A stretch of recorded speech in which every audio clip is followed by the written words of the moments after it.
ये दोस्त है पृथ्वी। बहुत छोटी सी पृथ्वी है हमारी, बहुत सुंदर सी और प्यारी सी है। बचा लो इसको, वरना एक दिन ऐसा आएगा कि हम इस पृथ्वी पे रहने के लायक नहीं रहेंगे। नमस्कार दोस्त, मैं मनीष वर्मा। आज आप सभी का स्वागत करता हूँ हमारे चैनल पे। हम बात करने वाले हैं पर्यावरण और प्राकृतिक संसाधन की, इन्वायरमेंट एंड नेचुरल रिसोर्सेज की। अब नेचुरल रिसोर्सेज के अंदर दोस्त हमारे पास सभी रिसोर्सेज हैं, चाहे पेट्रोलियम है या कोयला है, कोल वगैरह हो गया है ना, खनिज पदार्थ हो गया, हमारी सब नेचुरल रिसोर्सेज में आ जाता है, जो हमें प्राकृतिक रूप से नेचुरली मिलता है ना। हम बात करने वाले ये इन्वायरमेंट का। आज क्या इस धरती के ऊपर हमने ऐसा हाल कर दिया है कि दोस्तों अंजाम हमें ही भुगतना पड़ रहा है। कंप्लीटली बात करेंगे आज की इस क्लास के अंदर। पॉलिटिकल साइंस क्लास 12th के अंदर हो तो दोस्त 8 चैप्टर है, एंड एनएस बोर्ड के अंदर 22 चैप्टर है, 22वां चैप्टर है ये। प्लस दोस्तों ईवीएस का बहुत इंपॉर्टेंट चैप्टर है। मुझे लगता है ये क्लास आज सबको लेनी चाहिए, जो इंडियन नागरिक है, जो भारत का नागरिक है ना, ताकि वह भारत में रह के भी पर्यावरण के प्रति सचेत हो सके। तो दोस्त आज की इस क्लास के अंदर हम टोटल ही बात करेंगे। ऐसे बहुत सारे आज मुद्दे हैं जो पर्यावरण को लेकर हमें सचेत होना चाहिए। दोस्त मैं पर्सनली बता रहा हूँ, अपना मेरा ओपिनियन है भाई ये। मैं जितना और किसी मुद्दे को नहीं मानता, उतना मैं ईवीएस को यानी कि इन्वायरमेंट को बहुत ज़्यादा तवज्जो देता हूँ अपनी लाइफ के अंदर। मैं एक इमेजिन करता हूँ, सोचो जरा एक बार जिस एरिया में आप रह रहे हो वहाँ पर बाढ़ आ जाए और आप पानी में डूब जाओ, है आपका पूरा घर डूब जाए और आप यूँ तैर रहे हो, सांसें बंद हो रही है, मर जाओ। सोचो जरा एक बार दोस्त कैसे तड़प तड़प के मरेंगे हम। पता है ये आतंकवाद इन सबसे भी बहुत खतरनाक होती है भाई। इसलिए समय आज ये है कि हम अपने इन्वायरमेंट को कैसे बैलेंस बना के रखें, हम अपने इकोसिस्टम को किस तरीके से ठीक तरीके से रखें। क्यों? क्योंकि ये दर्दनाक मौत देगा ना जिस दिन दोस्त, बहुत खतरनाक मौत देगा हमें।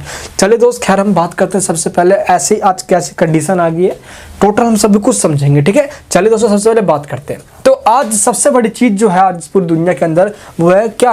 ह्यूमन सिक्योरिटी, मानव सुरक्षा। अब मानव सुरक्षा तो सब चीजें चाहिए, भूख से, गरीबी से, बीमारी से, पॉवर्टी से, सिविल वॉर से। तो आज इस समय टेररिज्म से, और सबसे बड़ी बात जो दोस्त है जो कि टेररिज्म से बहुत ज़्यादा खतरनाक है, वो है इन्वायरमेंट से, है। अगर इन्वायरमेंट अनबैलेंस हुआ तो आपकी ज़िंदगी अनबैलेंस हो जाएगी। इसलिए दोस्त आज ज़रूरत है हमें ह्यूमन सिक्योरिटी की। क्योंकि देख लो ना भाई, आज चाहे दोस्त भूस्खलन यानी कि भाई आपकी जो है किस तरह के दोस्त पेड़े काट दिए जाते हैं, धरती फट जाती है दोस्त, ज्वालामुखी वैल्कोनो फट जाती है, तूफान सुनामी आ जाती है। तो ये सब दोस्तों, ये जो घटनाएं आज हम देखते हैं, ये हमारी ही तो द्वारा एक्टिविटी की गई है। जो हमने इन्वायरमेंट से छेड़छाड़ किया उसका दोस्तों ये परिणाम है जो आज हम झेल पा रहे हैं। इस तरह देख लो भाई, इतनी तगड़ी जब बाढ़ आती है आसपास के दोस्त पूरे गांव को बहा ले जाती है। अब देख लो भारत के दोस्त, उड़ीसा देख लो, बिहार देख लो, ऐसा साल महाराष्ट्र में दोस्त जब बारिश आती है पूरा बारिश का पानी भर जाता है। बेमौसम बारिश आना, इन्वायरमेंट का दोस्त आज जो पूरा हमने मतलब कि हाल जो किया है ना, अब यही इन्वायरमेंट हमारा हाल बेहाल कर देगा। एक समय ऐसा आ जाएगा। अब देख लो भाई किस तरीके से पूरा ये सड़क ही फट जाता है। ये अर्थक्वेक बड़ा खतरनाक हो चुका है आज, ये ध्यान रखना आपको ये। तो जितना हम ज़्यादा खिलवाड़ करेंगे इन्वायरमेंट से, उतना ही ज़्यादा हमें भुगतना पड़ेगा। ये आपको समझना है पहले। तो टॉपिक का इंट्रोडक्शन तो कहने का मतलब सिंपल ये है कि आज जिस तरीके से पर्यावरण सुरक्षा हर एक इंसान की प्रथम प्राथमिकता होनी चाहिए, लेकिन आज जो चीज़ दोस्त हम कुछ करते हैं ऐसा, और उसमें भी पर्यावरण को मैं पहले मानता हूँ। देखो जो भी हम काम कर रहे हैं उसका हमें इम्पैक्ट तुरंत नहीं मिलता, बहुत समय बाद जाके मिलेगा और बहुत खतरनाक मिलेगा। अब पर्यावरण को यानी कि हम जब दूषित करते हैं, पॉल्यूटेड करते हैं, और दोस्त इसका आउटकम बहुत टाइम बाद निकल के जब आता है बहुत खतरनाक आता है। उसी का दोस्तों ये आउटकम है जो आज हम झेल रही हैं। सब चीज़ समय समय पे ये सब हमको देखने मिलता है ना।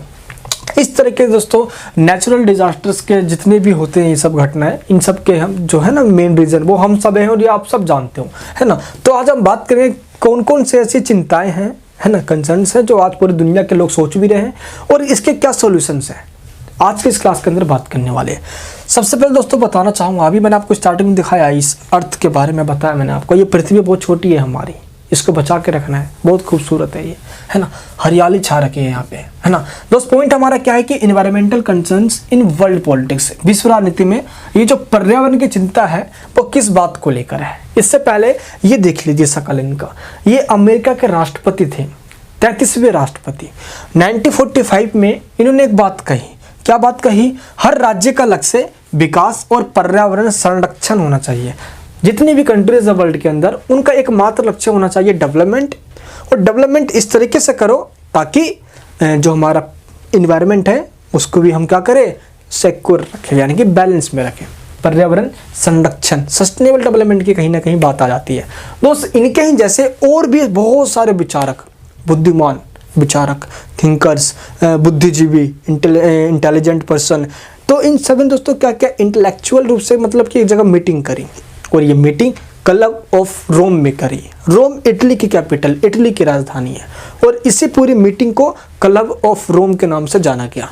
और इस तरीके से दोस्त यहाँ पे क्या हुआ ये देख लीजिए, सभी लोगों ने, इनके जैसे जितने भी मेंबर रहे ये सब के सब बुद्धिजीवी हैं, और इनका मुद्दा सिर्फ ये था ये कैसे सोच रहे हैं, अरे कैसे हम इन्वायरमेंट को ठीक करेंगे जी, आज से पर्यावरण तो बहुत खतरनाक हो चुका है। तो इसमें ट्रूमैन, ये कौन है, ये अमेरिका के 33वें राष्ट्रपति ट्रूमैन है ना। तो इनके जैसे और भी सभी इंटेलिजेंट पर्सन जितने ये बुद्धिमान लोग रहे, इन्होंने क्या किया, क्लब ऑफ रोम के अंदर एक मीटिंग करी, और मीटिंग का मेन मकसद था कि आज ऐसी कौन कौन सी मेन कंसर्न्स यानी कि चिंताएं हैं जो हम सभी लोगों की नींदें उड़ा रखी है, ठीक है, जिसके कारण से दोस्त पर्यावरण के काम तमाम तरह की घटनाएं हो रही है ना। तो दोस्त ये सब जो लोग हैं जिन्होंने अपने विचारें दी, इन सभी के विचारों के लिए एक बुक लिखी गई, इन सभी विचारों के ऊपर, और उस बुक का नाम क्या था देख लीजिए भाई। इनके विचारों के ऊपर जो एक पुस्तक निकली, क्लब ऑफ रोम के जो भी बुद्धिमान लोग वहाँ पे बैठ के जो इन्वायरमेंट के ऊपर अपने जो विचार दे रहे थे, अपने जो व्यूज़ दे रहे थे, उसके अंदर एक बुक निकली, वो है लिमिट्स टू ग्रोथ, ठीक है। तो limits to growth club of Rome में जो भी पर्सन्स यानी कि जो भी इंटेलेक्चुअल रूप से जो मीटिंग कर रहे थे इन्वायरमेंट के ऊपर, उनके जो विचार हैं वो किसके अंदर, लिमिट्स टू ग्रोथ के अंदर लिखे गए, इस बुक के अंदर लिखे गए। क्लियर है, ये आपको ध्यान रखना है ना। और लिमिट्स टू ग्रोथ का मतलब क्या होता है, इसका मतलब ये होता है विकास एक सीमा तक, development up to a point, विकास करो लेकिन एक सीमा तक करो। हम कहते नहीं है दोस्तों कुछ भी करो, देखो दुनिया में हम जो भी काम चाहे वो कर सकते हैं, लेकिन एक लिमिट तक करें। अगर लिमिट क्रॉस करेंगे तो उसका जो है ना दोस्तों बैड इम्पैक्ट वो हमारे ऊपर ही पड़ेगा। सेम यही चीज़ इन्वायरमेंट के ऊपर भी है। हद से ज़्यादा दोस्त विकास करने की सोचेंगे तो उसका हट जाना हमें भुगतना पड़ेगा। चलिए जानते हैं ऐसे कौन कौन सी चिंता के कारण है जो कि क्लब ऑफ रोम में जो भी बंदे बैठे, जिसमें ट्रूमैन भी शामिल है भाई, अमेरिका के 33वें राष्ट्रपति। तो इन सभी लोगों ने कौन कौन चिंताएं गिनवाई मेन। सबसे पहले जो मेन कारण है हमारे इन्वायरमेंट का अनबैलेंस होने का, जिसके वजह से दोस्तों आज हमें बहुत ज़्यादा मतलब कि देखना पड़ता है कि कैसे कभी बे टाइम दोस्तों तूफान आ जाना, बाढ़ आ जाना, सुनामी आ जाना, बैल्कोनों का फट जाना, है ना, अर्थक्वेक आ जाना, ये सब देखते हैं। चलिए सबसे पहले दोस्तों कोजेस इसमें जो है वो सबसे पहले मेन जो हमारा कोज है वो है कृषि योग्य भूमि में कमी आ जाना। देखो तो जिस तरीके से पेस्टिसाइड्स यानी कि क्या कीटनाशकों का, केमिकल्स का यूज किया जा रहा है एग्रीकल्चर के अंदर, इतनी हरियाली भूमि को आज इसके अंदर कन्वर्ट कर दिया जाता है कीटनाशकों का सिर्फ। और ये भी जरूरी है ना भाई, है इतनी बड़ी पॉपुलेशन की नीड्स को पूरा करने के लिए है हमें फसल को जल्दी उगाना पड़ेगा और अच्छे से उगाना पड़ेगा। तो पेस्टिसाइड्स यूज करते हैं, कीटनाशक यूज करते हैं, और इस कीटनाशक के वजह से केमिकल रूप से दोस्त ये हरियाली भूमि को बंजर भूमि में चेंज कर देता है। तो इसका भी बहुत बहुत बड़ा इम्पैक्ट पड़ता है हमारी लाइफ के ऊपर। हमारे दोस्तों जो अच्छी खासी भूमि है जिस पे हम एग्रीकल्चर कर सकते हैं, अब वो एग्रीकल्चर करने के लायक नहीं रहती, ये आपको ध्यान रखना है। तो पहला कारण क्या रहा ये समझ में आएगा आपको। सेकंड पॉइंट क्या है दोस्त, है ना, reductions in clean drinking water. अब देखिए भाई जो पीने लायक पानी है उस पीने लायक पानी को हम कचरा डाल डाल के अपने नदियों को, अपने रिवर्स को कचरा डाल डाल के गंदा कर रहे आ रहे हैं, केमिकल सारा इसमें डाल देते हैं जो भी इंडस्ट्री से आता है। अब जब ये गंदी हो जाएगी तो हम पियेंगे क्या, इसलिए दोस्त पीने लायक जो पानी है वो सिर्फ 1% है। अब आगे चल के दोस्त पीने लायक पानी में ही कभी कमी आ जाए तो सोच लो क्या होगा। यानी कि अब जब नेक्स्ट वॉर आने वाला है ना पूरे वर्ल्ड के लिए, अब वो वाटर वॉर होने वाला है। First world war, second world war, cold war तो देख लिया हमने, अब वाटर वॉर देखेंगे हम, जब पानी के लिए दुनिया युद्ध करते हुए आपको मिलेगी। नेक्स्ट पॉइंट क्या है भाई, नेक्स्ट है वनों की कटाई दोस्तों, डिफोरेस्टेशन। इसमें क्या होता है ना कि दोस्त हरियाली हमारे जो जंगल फॉरेस्ट है, जितने भी जंगल है, अब इनको इमारती लकड़ियों के लिए भाई लकड़ी की काटेंगे तभी तो आगे काम करेंगे, इसके लिए लोग क्या करते हैं, इसको काट डालते हैं। इससे क्या होता है दोस्त, जो जंगल में ऑर्गेनिजम्स, जितने भी जंगल में हमारे जानवर रहते हैं वो सब विलुप्त होते जाते हैं, जिससे हमारा इकोसिस्टम जो है वो बिगड़ जाता है। और इकोसिस्टम को बनाए रखने के लिए सब चीज़ को बैलेंस बना कर रखना पड़ेगा। पेड़ों की कटाई यानी कि दोस्त वनों की कटाई हमें बंद करनी पड़ेगी, इसलिए हमें पूरी दुनिया को सचेत करना पड़ेगा इसके लिए। नेक्स्ट कारण क्या है, चिंता का सबसे बड़ा जो कारण मेरे को अब इस समय लग रहा है यार, आप सोच भी नहीं सकते दोस्तों, ये जो ओजोन लेयर का जो परत है, अभी आपको दिखाता हूँ मैं इमेज, आप थोड़ा इससे इमेजिन करना क्या हो सकता है। देखो अभी दोस्तों मैं आपको एक इमेज दिखाऊंगा, इससे आप थोड़ा इमेजिन करना है क्या हो सकता है भाई, है ना, आने वाले समय में। ये देखिए नेक्स्ट जो पॉइंट है जो हमारे एनवायरमेंट इशू के ऊपर बहुत बड़ी में मतलब चिंता मतलब कि हमारी बढ़ा देता है, वो क्या है, ओजोन परत में छेद, होल इन दी ओजोन लेयर। चलिए दोस्तों पहले आपको मैं ये बताता हूँ कि ओजोन लेयर कहते किसे हैं। ओजोन लेयर उसे कहा जाता है जो सूरज यानी कि दोस्त जो हमारा सन है, सन से जो किरणें आती है, जो लेयर्स आते हैं ये, है ना, इन लेयर्स को ये डायरेक्ट अर्थ पे हमारे आने नहीं देता। क्यों? क्योंकि जो अर्थ है लगभग जो हमारी जो पृथ्वी है ना दोस्त, पृथ्वी जिस पे अभी हम खड़े हैं, जिस पे हम बैठे हैं, उससे लगभग 20 से 30 किलोमीटर ऊपर एक लेयर है। ये देखिए ये पृथ्वी है और ये देखिए पृथ्वी से लगभग 20 से 30 किलोमीटर एक लेयर लगी पड़ी, ये देखिए लेयर, जिसने क्या कर रखा है, इस पूरे अर्थ को ढक रखा है। और इसके ढकने की वजह से जो सन की जो लेयर है, इसकी जो रोशनी, इसकी जो किरणें हैं, इसकी किरणें को क्या कहा जाता है, पराबैंगनी किरणें। इसके दोस्त किरणों को डायरेक्ट अर्थ पे आने से ये जो लेयर है ये रोक देती है, इसलिए इसको पराबैंगनी, चाय छन्नी देखा है आपने, चाय छन्नी, चाय पत्ती को छान कर चाय को निकाल देती है, सेम ऐसे ही करती है ये जो किरणें हैं दोस्त इसको रोक देती है। अगर ये किरणें डायरेक्ट हमारे धरती पे आ गई तो दोस्त कैंसर जैसी बीमारी हमें हो सकती है, हमारी पूरी स्किन जल जाएगी, इतनी खतरनाक दोस्त ये इसकी रेज निकल कर आती है, ये आपको ध्यान रखना है। लेकिन हुआ ये है कि 1970 के अंदर यूएनओ की एक रिपोर्ट में ये कहा गया कि दक्षिणी ध्रुव के ऊपर अंटार्कटिका में एक छेद देखा गया। हुआ ये कि 1970 के अंदर यूएनओ के द्वारा, यूएनओ क्या है, यूनाइटेड नेशन ऑर्गेनाइजेशन, 24 अक्टूबर 1945 को इसकी स्थापना की गई थी दुनिया को सुरक्षित रखने के लिए, ताकि कोई वर्ल्ड वार भी ना हो जाए और इन्वायरमेंटल इशूज के भी लोगों को अवेयर करके मतलब लोगों को प्रोटेक्शन दे सके लोग। यूएनओ का मेन काम ये था। तो यूएनओ ने ये बताया कि किस तरीके से अंटार्कटिका जो कि साउथ दक्षिणी ध्रुव पे अंटार्कटिका पे एक छेद देखा गया। और दोस्त हुआ ये जो लेयर है ना, लेयर, इस दोस्तों लेयर के बीच में इस जगह पे अब छेद हो गई है। छेद होने से ये हुआ कि जो रेज आ रही है अब ये डायरेक्ट सीधे आ रही है। लेकिन ये चीज़ ज़रूर है भाई, अब ये लेयर आप देखो अंटार्कटिका का ये जो छेद देखिए किस तरीके से है, ये इतना बड़ा दोस्त यहाँ पे छेद हो गया है। ये देखिए ये पूरा छेद है जहाँ से जो सन की जो रेज है वो डायरेक्ट जा रही है यहाँ पे।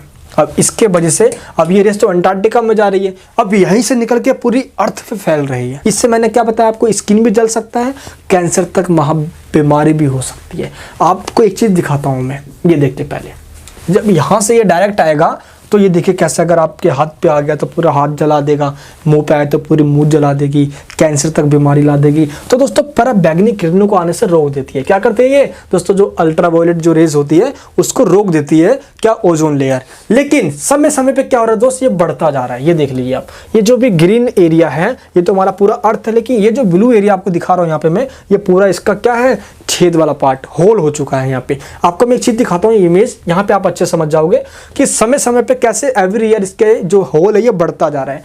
2014 में दोस्त इसका होल इतना हुआ करता था, देख सकते हो आप इस इमेज के अंदर, एंड 15 के अंदर और बढ़ता गया, 16 में थोड़ा और बढ़ रहा है ना इसका साइज दोस्तों। लेकिन एवरी ईयर क्या हो रहा है, इंक्रीज होते जा रहा है। ये देख लीजिए 17 में और बढ़ गया, 18 में और दोस्तों 19 में और बढ़ता जा रहा है। इस तरीके से ये छेद बढ़ता जा रहा है। इस छेद के बढ़ने से हमारी टेंशन बढ़ते जा रही है। इसलिए पूरी दुनिया को ये सोचना होगा कि दोस्तों कम से कम पोल्यूशन हो।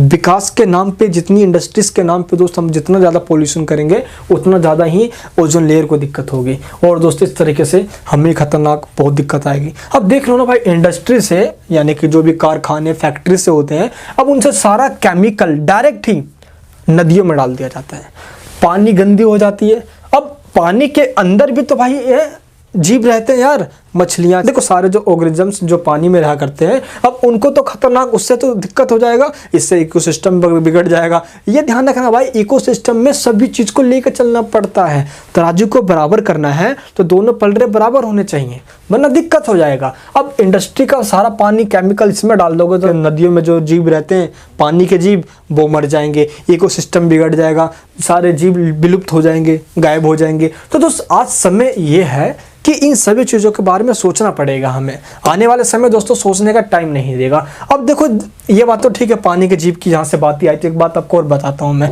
देखो जीव आज किस तरीके दोस्तों विलुप्त भी हो रहे हैं। बहुत सारे ऐसे प्रजातियां जो जीव है वो विलुप्त हो चुके हैं। देखो दोस्त, जब हम सुबह उठा करते तो चिड़ियों की चीं चीं की आवाज़ आया करती थी, वो भी क्या दिन थे।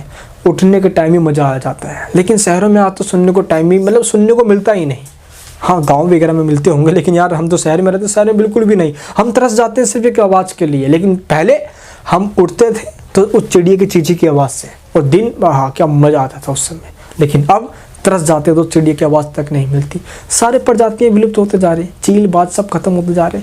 लेकिन एक रीज़न ये भी है, ये देख लीजिए भाई, ये आपको दिख रहा है ना, ये क्या है पता है आपको? ये चीन का सी फूड है।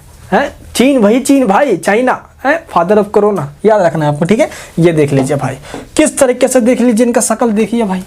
अब ये चीज़ पता नहीं ये डिश कौन सा, आपको पता है ये डिश कौन सा है तो मुझे कमेंट बॉक्स में बताना ये क्या खा रही है। लेकिन इन सब का शक्ल देख के लगता है यार ये सब काताड़ खाते होंगे, हैं। देख लीजिए भाई, इनका शक्ल देख के लगता है। और ऐसे ऐसे चीज़ें, ऐसे ऐसे जीव है, ये सब खा जाते हैं सारे, इतने सारे जीव जंतु क्या क्या खाते हैं यार ऑर्गेनिजम्स। ये तो कोरोना भाई साइज में इतना छोटा ये दिखता नहीं है, वरना ये इसको भी नहीं छोड़ते, इसको भी खा जाते हैं, है ना। तो इसी तरीके से जितना ज़्यादा हम इन्वायरमेंट से खेलेंगे उसका परिणाम आज देख लो कोरोना है, जिसने पूरी दुनिया को मास्क पहनवा दिया। आज दोस्त अगर कभी घर से बाहर जा रहे हैं हम और हमने मास्क नहीं लगा रखा, हमें लगे कि यार कुछ तो भूल रहे हैं हम, अरे कुछ तो घर पे छोड़ दिया हमें। पता क्या छोड़ दिया आपने? मास्क छोड़ दिया। यानी कि मास्क हमारे जीवन का, लाइफ का एक बहुत बड़ा पार्ट बन चुका है आज। सब जगह मास्क। लॉकडाउन देख लो भाई पूरी दुनिया के अंदर। तो इस तरीके से दोस्तों हम कह सकते हैं कि जितना ज़्यादा इन्वायरमेंट से हम खेलेंगे उतना ज़्यादा इम्पैक्ट हम पे ही पड़ने वाला। तो आने वाले समय में इसके प्रति हमें सचेत होना पड़ेगा, वरना ऐसे की तैसी हमारी कर दी जाएगी। कौन करेगा? इन्वायरमेंट करेगा। तो सबसे बड़ा इन्वायरमेंट है भाई, दर्दनाक मौत देगा, ये ध्यान रखना। चलिए बात करते हैं दोस्त, अब ये वर्ल्ड इन्वायरमेंट डे कब बनाया जाता है पता है आप सभी को? 5 जून को बनाया जाता है। एवरी ईयर हमेशा 5 जून को बनाया जाता है, ठीक है, ये आपको ध्यान रखना है। चलिए दोस्तों अब बात करते हैं क्या कि अब दुनिया के तमाम कंट्रीज इन्वायरमेंट को यानी कि पर्यावरण को संतुलन में रखने के लिए, CO2 गैस, कार्बन डाइऑक्साइड जो गैस है उसको कम करने के लिए, है ना, वनों की कटाई को रोकने के लिए, प्रदूषण को कम करने के लिए, इन तमाम चीज़ों को करने के लिए दुनिया के तमाम देशों ने समय समय पर कन्वेंशन किए हैं। क्या किया है? सम्मेलन किए हैं, मीटिंग बुलाई है। तो ऐसे ही मीटिंगों की हम चर्चा करेंगे कि कब किस समय कौन कौन सी मीटिंग्स की गई है। सबसे पहला टाइम आता है स्टॉकहोम सम्मेलन का, 1972 में किया गया था। स्टॉकहोम एक जगह का नाम है, ठीक है, ये आपको ध्यान रखना है। चलिए तो अब एक एक करके बात करते हैं कि कौन सा कन्वेंशन कब किया गया है, किस टाइम किया गया है और किस पर्पस के लिए किया गया है। सबसे पहला जो दोस्त किया गया है वो है स्वीडन।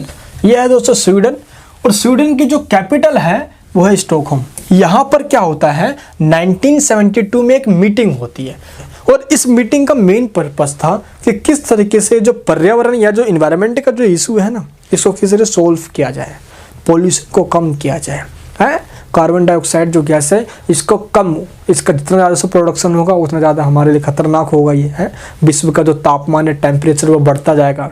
टेम्परेचर बढ़ेगा तो नदियों का पानी ऊपर आ जाएगा, बाढ़ आ जाएगी और दुनिया कैसे की तैसी कर देगी, हमको तो ये पता ही है भाई, है ना। तो इस तरीके से आपको ये ध्यान रखना है कि स्टॉकहोम सम्मेलन 1972 में हुआ। कहाँ हुआ? स्वीडन की कैपिटल स्टॉकहोम के अंदर हुआ, जहाँ पे पर्यावरण से संबंधित यानी कि जो इन्वायरमेंट है इससे रिलेटेड सभी इश्यूज के ऊपर बात की गई। और इसमें ये बताया गया कि कम से कम एक संगठन होना चाहिए जो स्पेशली इन्वायरमेंट की इश्यूज को देखे, है ना।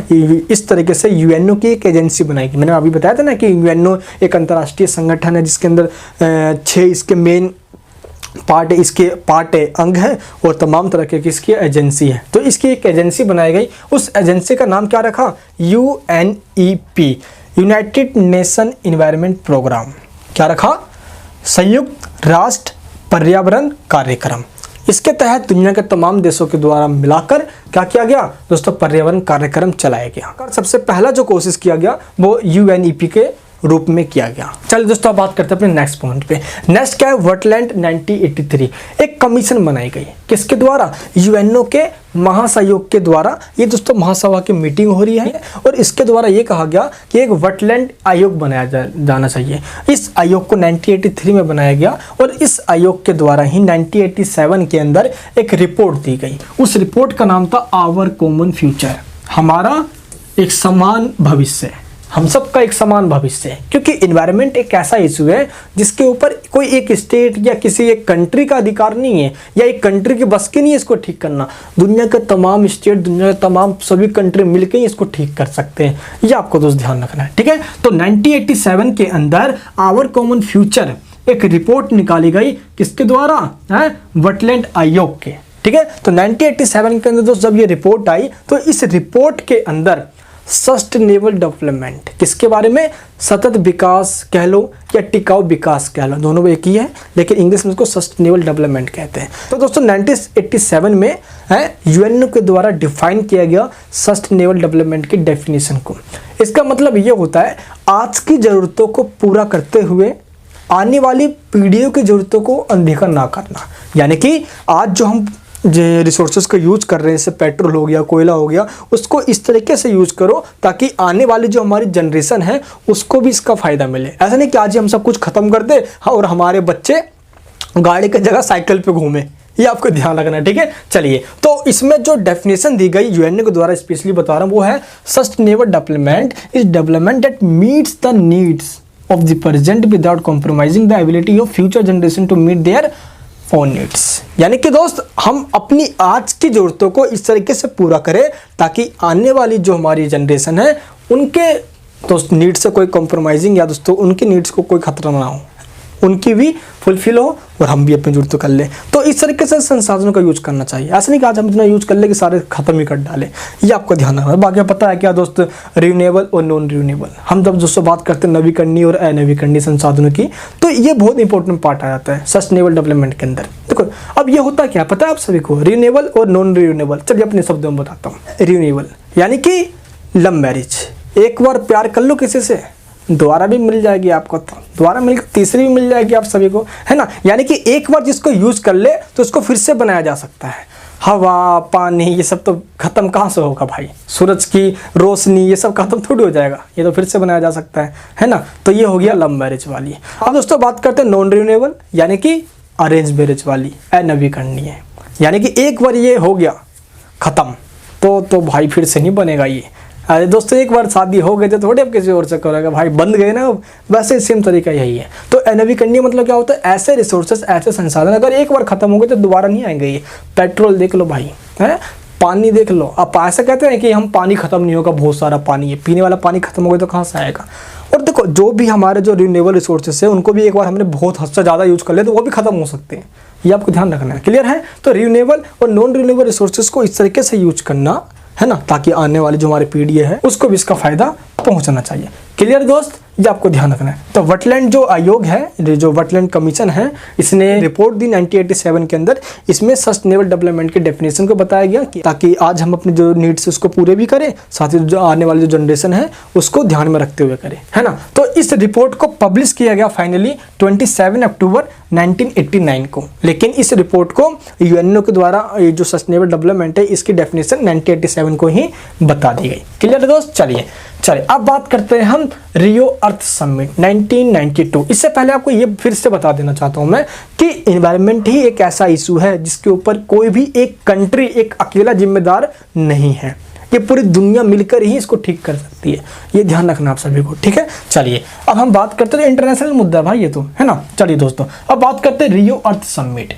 रियो अर्थ समिट कह लो, रियो शिखर सम्मेलन कह लो, पृथ्वी सम्मेलन कह लो, ये सब के सब एक सामान है, ठीक है। कंफ्यूज मत होना इनके नाम को लेकर कि हम इसको क्या कहते हैं। बट एनवायरनमेंट को लेकर ये सबसे बड़ा समिट यानी सबसे बड़ा सम्मेलन कहा जाता है इसको, जो कि 1992 में हुआ। इसको पृथ्वी सम्मेलन भी कहा जाता है, ठीक है। इसको रियो नाम इसलिए दिया गया क्योंकि ये ब्राजील के रियो डी जेनेरियो के अंदर हुआ था। ये देखिए दोस्त, यहाँ पे ब्राजील है और ब्राजील का दोस्त ठीक यहाँ पे आओगा, ये देख लीजिए, ये रहा रियो डी जेनेरियो, एक सिटी है ये, कहाँ पे, ब्राजील के अंदर। क्लियर है यहाँ तक। तो अब क्या होता है, नेक्स्ट जो हम कन्वेंशन की बात कर रहे हैं स्टॉकहोम के बाद, है ना, ये फिर हमने दोस्तों वेटलैंड आयोग देख लिया। अब हम बात कर रहे हैं ब्राजील के कहाँ पे, रियो डी जेनेरियो के अंदर। कब, 1992 में रियो में हुआ था, इसलिए इसको रियो अर्थ समिट या रियो पृथ्वी सम्मेलन या रियो शिखर सम्मेलन के नाम से जानते हैं। अब इसमें क्या होता है, चलिए बात करते हैं। सबसे पहले दोस्त ये देख लीजिए, ये पूरा समिट है जहाँ पे दुनिया भर के लगभग 170 देशों ने पार्टिसिपेट किया, यानी कि 170 देशों के प्रतिनिधियों रिप्रेजेंटेटिव्स यहाँ पे आए थे पार्टिसिपेट करने के लिए, 170 कंट्रीज के, प्लस ऐसे कुछ एनजीओज के मेंबर्स भी यहाँ पे आए थे। ठीक है, अब ये कब हुआ दोस्त, ये रियो डी जनेरियो के अंदर, जो कि ब्राजील का एक सिटी है, 3 जून से लेकर 14 जून तक ये चला, 1992 तक। ये देख लो सारे मेंबर यहाँ पे बैठे हुए हैं और सब के सब इन्वायरमेंटल के इशू पे बात कर रहे हैं। लेकिन इसमें भी एक भसड़ हो गई यार, फुल दबा के बस उड़ गए। कैसे, अब मैं आपको एक बताता हूँ। तो सुबह ये कि इस सम्मेलन के अंदर भी, यानी पृथ्वी सम्मेलन रियो डी जनेरियो के अंदर भी सेम इन्वायरमेंटल इशू पे बात की गई। भाई किस तरीके से हम CO2 को कम कर सकते हैं, है ना, हम किस तरीके से सस्टेनेबल जो डेवलपमेंट जो हमारी थ्योरी है उसको कैसे इंप्लीमेंट कर सकते हैं, है ना। तो इन तमाम मुद्दों, बायोडाइवर्सिटी पे बात की गई, तो इन तमाम तरह के मुद्दों पर बात की गई। चलिए हम बात करते हैं कि हुआ क्या है यहाँ पे स्पेशली। ये देखिए, ये बंदे इसमें में बात ही कर रहे थे कि इधर और इधर के जो मेंबर रहे, इनमें आपस में भड़स हो गई। चलिए बताता हूँ कैसे।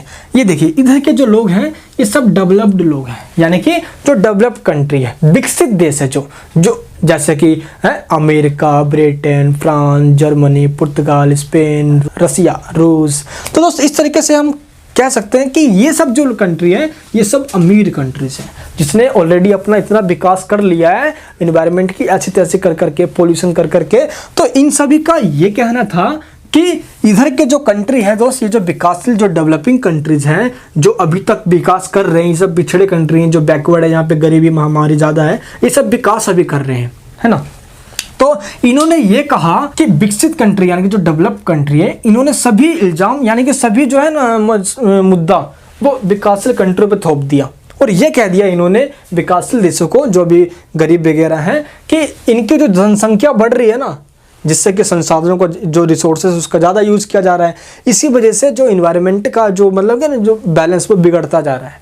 तो मेन जो है ना इन्वायरमेंट के बैलेंस को बिगाड़ना, इकोसिस्टम को बिगाड़ने वाले, वो डेवलप्ड कंट्री ने डेवलपिंग कंट्रीज़ के जो बढ़ती पॉपुलेशन है उसको जिम्मेदार ठहरा दिया, उसको रिस्पॉन्सिबल ठहरा दिया। तो यहीं पे इन भड़सों में ही ये मीटिंग निकल गई। लेकिन इसके बावजूद भी दोस्तों जो मेन बात यहाँ पे निकल कर आया, मेन बात आया, उस पर हम चर्चा करते हैं कि रियो डी जनेरियो के अंदर, है ना, जो हुआ रियो सम्मेलन के अंदर, वो कौन कौन सी बातें थी। चलिए बात करते हैं। सबसे पहले यहाँ पे एजेंडा 21 निकल कर आया।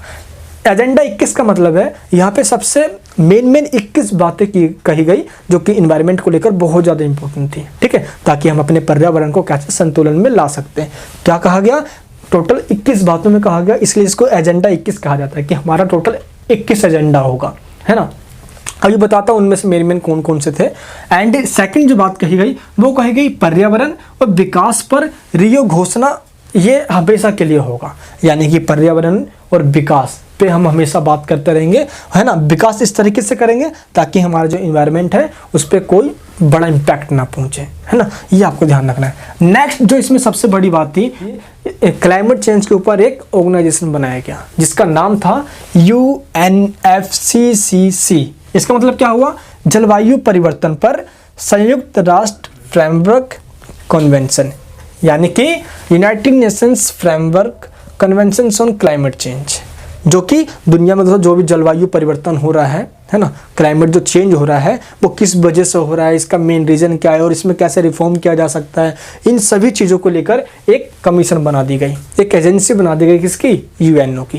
ये आपको ध्यान रखना। तो ये रियो डी जनेरियो के अंदर ही इन सब बात की गई। नेक्स्ट था दोस्तों जैव विविधता पर सम्मेलन, यानी कि कन्वेंशन ऑफ बायोडाइवर्सिटी, है ना। ये आपको दोस्तों ध्यान रखना है, जो जैव विविधता है हमारी, अलग अलग तरह के जो ऑर्गेनिजम्स हैं हमारे, उनको बनाए रखना है ताकि हम पेड़ नहीं काटेंगे तो वो बने रहेंगे। आखिर दोस्तों पेड़ों पे तो रहते हैं या जंगलों में तो रहते हैं ना, हमारे जो जीव जंतु सारे जो ऑर्गेनिजम्स हैं, ये आपको ध्यान रखना। क्लियर है। एंड तो इसमें सबसे बड़ी जो बात कही गई वो ये थी कि जो CO2 है ना, कार्बन डाइऑक्साइड है, जिसकी वजह से दोस्त जो कार्बन डाइऑक्साइड जो गैस से निकलती है बाहर, इससे हमारा तापमान बढ़ता है, टेम्परेचर बढ़ता है। तो कार्बन डाइऑक्साइड का जो उत्सर्जन है, इसका जो प्रोडक्शन है वो हमें कम से कम करना है, इसको कम ही कर देना है ना, ताकि दिक्कत ना हो दुनिया के अंदर, वरना दिक्कत हो जाएगा भाई। चलिए हम पहले की पॉइंट्स पे बात करते हैं। एजेंडा 21 जो है हमारा, एजेंडा जो 21 है, ये स्पेशली क्या है, तो इसमें मेन बातें क्या कही गई है। चलिए दोस्त मैं पहले आपको बताता हूँ इसके बारे में। इससे पहले हम जानते हैं इसका स्ट्रक्चर। ये देखिए दोस्तों, एजेंडा जो 21 है उसमें टोटल 300 पेज है। देखो एजेंडा 21 एक रिपोर्ट है, एक तरफ से देखा जाए तो एक रिपोर्ट है ना, एक छोटी सी पुस्तक है जिसमें टोटल 300 पेज है है ना। इसमें टोटल 21 बातें कही गई है, इसलिए इसको एजेंडा 21 के नाम से डिनोट किया जाता है, या इसको एजेंडा 21 कहा जाता है। क्लियर है। टोटल 300 पेज है इसके अंदर, और टोटल 300 पेजों में 40 चैप्टर्स हैं। ठीक है, जैसे कि आपके बुक के अंदर होता है ना 30 चैप्टर, 20 चैप्टर, 15 चैप्टर, वैसे ही इसके रिपोर्ट के अंदर भी टोटल 40 चैप्टर है। कितने? 300 पेज के अंदर। अगर मैं दोस्तों बताऊं तो इसको 4 यूनिट्स में बांट दिया गया है ना। एंड इसकी जो मेन बात है वो क्या है? International cooperation for sustainable development, यानी कि सतत विकास के लिए अंतर्राष्ट्रीय सहयोग प्राप्त करना है, ताकि पूरी दुनिया सस्टेनेबल डेवलपमेंट को मतलब इम्प्लीमेंट करने के लिए क्या करे? कोऑपरेशन, सहयोग दे अपना। एंड कॉम्बैटिंग पॉवर्टी, पॉवर्टी दोस्तों किसी से ख़त्म करी जा सके, ठीक की जा सके, हद तक दोस्तों गरीबी खत्म की जा सके, इस पे बात की गई। चेंजिंग कंजप्शन पैटर्न, कंजप्शन का दोस्तों जो पैटर्न है ना उसको चेंज करना है। लोग क्या कर रहे हैं? कंजप्शन करने के लिए अंधाधुंध दोहन कर रहे हैं प्राकृतिक संसाधनों का, नेचुरल रिसोर्सेज का इस तरीके से यूज करो ताकि सस्टेनेबल डेवलपमेंट की जो थ्योरी है वो प्रैक्टिकली इंप्लीमेंट हो। क्लियर है। एंड क्या है कि डेमोग्राफिक डायनेमिक्स एंड सस्टेनेबिलिटी इस तरीके से हो ताकि जो विकास है ना उसके वजह से इन्वायरमेंट पे कोई इम्पैक्ट ना पहुंचे। एंड दोस्तों ह्यूमन हेल्थ पे बात की गई, ह्यूमन सेटलमेंट्स पे बात की गई, डिसीजन मेकिंग पे बात की गई। अगर शॉर्ट में बताऊं तो इसमें मेन बात की गई सतत विकास पे। सतत विकास का जो लक्ष्य है वो हमें प्राप्त करना है, हमें विकास इस तरीके से करना है ताकि आने वाली जनरेशन को उसका फायदा पहुँचे। नेक्स्ट दोस्तों जो हमारी वन है, फॉरेस्ट, ट्रीज, जो पेड़ है, हमें उसकी रक्षा करना है, हमें उसको काटना नहीं है। अगर उसको काटेंगे हम तो दोस्त पेड़ों पे जो जीव जंतु, जो जानवर वगैरह रहते हैं, जो पेड़ जंगलों में जो रहते हैं, वो कहीं ना कहीं दोस्तों ख़त्म हो जाएंगे, हमारे विलुप्त होते चले जाएंगे। इसलिए हम उनको बचाना है ताकि इकोसिस्टम हमारा बैलेंस में रहे। नेक्स्ट, हमें पर्यावरण से संबंधित, इन्वायरमेंट से रिलेटेड हमें जो भी सूचना होती है, इन्फॉर्मेशन जो होती है, वो एक कंट्री को दूसरे कंट्री को देना चाहिए, आपस में सूचनाओं को कम्युनिकेशन करना चाहिए। ठीक है, आदान प्रदान करना चाहिए। एंड दोस्त इन्वायरमेंट के इशू पे पूरी दुनिया के देशों को आपस में पार्टिसिपेट करना चाहिए। एंड जो नेक्स्ट बात कही गई वो ये कही गई कि जो डेवलप्ड कंट्री हैं, जो ऑलरेडी जिन्होंने अपना विकास कर लिया है, उनको विकासशील देशों को हेल्प देना चाहिए। जैसे कि मान लो जापान है, उस पर बहुत तगड़ी टेक्नोलॉजी है ना, तो जो विकासशील कंट्री उनको थोड़ा हेल्प करे। जैसे कि उसने मोनोरेल में हमारी हेल्प कर रहा है, जैसे मोनोरेल में जैसे कि इंडिया की हेल्प करने की बात है ना। तो तमाम कंट्रीज को क्या जापान अपनी टेक्नोलॉजी से भी क्या हेल्प दे सकता है। तो जैसे कि अमेरिका हो गया, जर्मनी है ना, जहाँ जहाँ भी अच्छी अच्छी है वो तमाम कंट्रीज़ को हेल्प दे सकते हैं। चलिए बात करते हैं दोस्तों जो रियो डी जनेरियो में जो सम्मेलन हुआ, रियो सम्मेलन, इसकी उपलब्धि क्या क्या है, मेन इसके अचीवमेंट्स क्या क्या है, यहाँ पे आप बात कर। देखो एजेंडा 21 तो एक है ही है, मेन रहा। तो देखिए अगर मैं आपको मेन भी बताऊँ इसमें, तो सबसे पहले ये है कि इसके अंदर ये माना गया कि इन्वायरमेंट का जो इशू होता है ना, ये सभी इशू स्टेट के ऊपर डिपेंड करता है कि स्टेट इसको करे या ना करे, ये स्टेट्स की अपनी मर्जी है। और देखो जिसके पास दोस्तों रिसोर्स ज़्यादा है, जिसके पास संसाधन ज़्यादा, जिसके पास रिसोर्स ज़्यादा है, वो ज़्यादा यूज करेगा। अब वो ज़्यादा यूज करेगा तो इन्वायरमेंट पे वो ज़्यादा इम्पैक्ट डालेगा। अब दोस्त सबसे ज़्यादा रिसोर्सेज पता है आपको किसके पास है? जो डेवलप्ड कंट्री है, जो विकसित देश है, उनके पास ज़्यादा संसाधन है, तो ये उनके पक्ष से, उनके फेवर में रहा भाई, ये आपको ध्यान रखना है ना। तो ये विकसित देश उसका फायदा भी हुआ, उनके पास रिसोर्सेज ज़्यादा है। लेकिन एक चीज़ जो अचीवमेंट के रूप में मानूंगा मैं, वो ये था कि जो भी डेवलप्ड कंट्री है उन्होंने एक चीज़ माना कि इनकी जो भी ऐसी पॉलिसी है, ट्रेड पॉलिसी रही या जो भी ऐसी पॉलिसी रही, जो डेवलपिंग कंट्री, जो विकासशील देशों के अगेंस्ट में है, कि उसको चेंज कर देंगे। कौन? विकसित देश, जैसे कि America, Britain, France, Germany, Italy, Spain, Portugal, ये सब कंट्रीज, जिन्होंने ये कहा जितने भी विकसित जो अमीर कंट्री हैं वो विकासशील कंट्री जिनका भी विकास नहीं हुआ है ना, तो इनके जो रिलेशन है वो ठीक करेंगे, और ऐसे जो भी पॉलिसीज़ वगैरह है जिससे विकासशील देशों को मतलब कि उनके अगेंस्ट में उसको वो चेंज कर देंगे, है ना। तो रियो डी जेनेरियो में ये बात निकल कर आई। एंड एक जो बात निकल कर मेन बात मैं मानूंगा उसको ये कि जो सस्टेनेबल डेवलपमेंट है इसको अचीव करने के लिए और इसको प्रैक्टिकली इम्प्लीमेंट करने के लिए एक कमीशन बनाई गई जिसका नाम था क्या? Sustainable development commission. ये आपको ध्यान रखना क्लियर है। तो दोस्तों ऐसे कुछ मेरी अचीवमेंट रही, ये आपको ध्यान रखना क्लियर है। अब हम बात करते हैं विश्व की साझी संपदा। साझी संपदा का मतलब क्या होता है? साझी, सबका, कॉमन, जो सबके लिए कॉमन हो, है ना। चलिए बात करते हैं। तो साझी संपदा एक ऐसी संपदा को कहा जाता है या एक ऐसी प्रॉपर्टी को कहा जाता है जिसके ऊपर किसी एक स्टेट का, ना ही किसी एक इंसान का, ना ही किसी एक देश का, जिसके ऊपर दुनिया के सभी इंसानों, सभी देशों का, सभी कंट्री दुनिया में जितने भी हैं उन सभी का इक्वल राइट्स होता है, कॉमन है सभी के लिए वो चीज़। जैसे दोस्त समुंदर का एरिया हो गया, जितने भी सी हैं हमारे, है ना, एंड स्पेस हो गया, इस पर थोड़ी किसी एक इंसान का अधिकार है, आप सभी का है भाई, ये तो हम सब का है, ये तो बादल हम सब का, ये तो है ना, सी हो गया दोस्तों, समुद्र वगैरह सब हम सब का है ना। अंटार्कटिका देख लो भाई, अंटार्कटिका तो सबका है, ये आपको ध्यान रखना है ना। एंड दोस्तों नासा की एक रिपोर्ट ने बताया है, ये आपको ध्यान रखना है क्या, कि अंटार्कटिका जो बर्फ है वो तेजी से पिघलता जा रहा है, मेल्टिंग हो रहा है भाई ये, और जितना तेजी से ये पिघलेगा इसका पानी कहाँ पे है, समुंदर में, नदियों में चला जाएगा, और जिसके वजह से पानी गंदा हो जाएगा, और गंदे होने से क्या होगा, हमारी लाइफ पे इम्पैक्ट पड़ेगा, है ना। खैर दोस्तों बात हम ये करते हैं कि हम किस तरीके से अपनी साझी संपदा को क्या कर सकते हैं, प्रोटेक्शन दे सकते हैं, यानी कि the protection of global Commons. Commons मतलब साझी, जो सभी के लिए है ना। जैसे अभी बात करें, स्पेस हो गया, इंटरनेट हो गया, सभी के लिए भाई इंटरनेट भी, एंड समुद्र वगैरह हो गया, अंटार्कटिका हो गया, तो सभी के लिए। चलिए तो हम कैसे कर सकते हैं प्रोटेक्शन, अब इस पे बात करते हैं। क्लियर है। तो एग्जाम में क्वेश्चन पूछ लिया जाता है। सबसे पहले दोस्तों हम कोऑपरेशन करके, आपस में एक दूसरे का सहयोग करके, आपस में एक दूसरे को हेल्प करके हम क्या कर सकते हैं, कोऑपरेशन आपस में, क्या इसमें हम दोस्त कह सकते हैं कि हम इसको प्रोटेक्शन रख सकते हैं।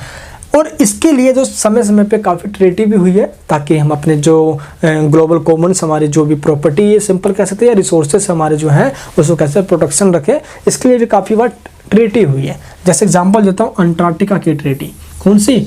अंटार्कटिका की ट्रीटी कब हुई थी? ये हुई थी दोस्तों 1959 के अंदर, ताकि जो अंटार्कटिका है उसको किस तरीके से प्रोटेक्शन दिया जाए, वहाँ पे दोस्तों पोल्यूशन ना हो, इन सब चीज़ों पे बात की गई, गंदगी ना हो वहाँ पे। एंड दोस्तों क्या था, Montreal protocol and Antarctica environmental protocol, है ना।